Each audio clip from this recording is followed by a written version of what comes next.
Ang imong usa ka boto? Murag ragamay ra kay no. Murag isa ra man ko.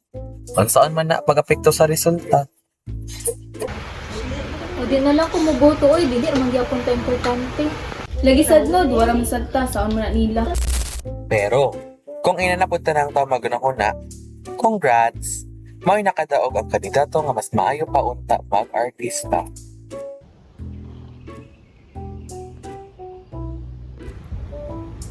Hala day nadaog lagi ni siya wala Ano ni ko, siya be? tulos. Tad unsay ambag ana uy apelyido ra. Pero, bisan no sa kakaboto, kung i-multiply na nimo sa libong-libong parihan nimo, dako kay nag-epekto. Maayo pa, gamito sa sakpo. Pero, mabotar man ka, kayo lan-ulanan man ka, kasi dapat timaan sa pagbotar. Well, here are 5 sides on how to vote. Pangaangay buhaton.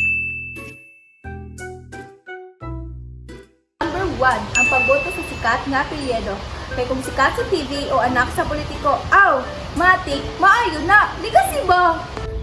Number 2, pangayong advice sa silingan nimo nga feeling analyst. Bahalag walay bakat ang opinyon, basta kusog og tingog, maayo na.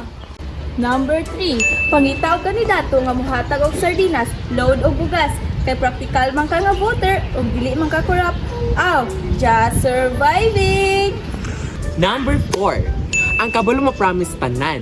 Ayaw kabala ka. Ang katoy lagi pang iyon, kaya ko na naon 100 days. Solbad ang tanan. Kani kay pinaka-importante, number 5, ang mga walay plataporma. Actor man ka, host man ka, butaran ka, kay ma-entertain man mi.